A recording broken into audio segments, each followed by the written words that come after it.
Deutsch lernen durch Hören. Guten Abend. Guten Abend. Was kann ich für Sie tun? Ich suche ein Zimmer für heute Nacht. Haben Sie noch etwas frei? Ja, wir haben noch 2 freie Zimmer. Was kostet ein Zimmer? Wir haben noch eine Suite, die kostet 130 € pro Nacht. Dann gibt es noch ein Doppelzimmer, das kostet 75 € pro Nacht. Oh, das ist aber ganz schön teuer. Ich bin nur auf der Durchreise und in der Pension, in der ich eigentlich ein Zimmer gebucht hatte, hat es leider gebrannt. Also habe ich keinen Schlafplatz für heute Nacht.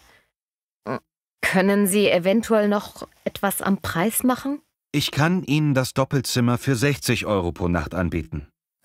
Das kann ich mir leider nicht leisten. Ich habe nur noch 50 €. Da muss ich mit der Hotelleitung sprechen. Einen kleinen Moment bitte. Guten Abend, ich bin Frau Stein, die Hotelmanagerin. Guten Abend. Ich habe gehört, dass Sie dringend ein Zimmer für heute Nacht suchen und maximal 50 € Budget haben. Richtig. Ich habe Ihrem Mitarbeiter bereits erklärt, dass die Pension, in der ich eigentlich gebucht hatte, abgebrannt ist. Ja, ich habe davon gehört. Ich war einmal in einer ähnlichen Situation und wurde von einem sehr freundlichen Hotel gratis beherbergt. Ich habe diese Hilfe niemals vergessen. Daher möchte ich Ihnen heute dieses Angebot ebenfalls machen.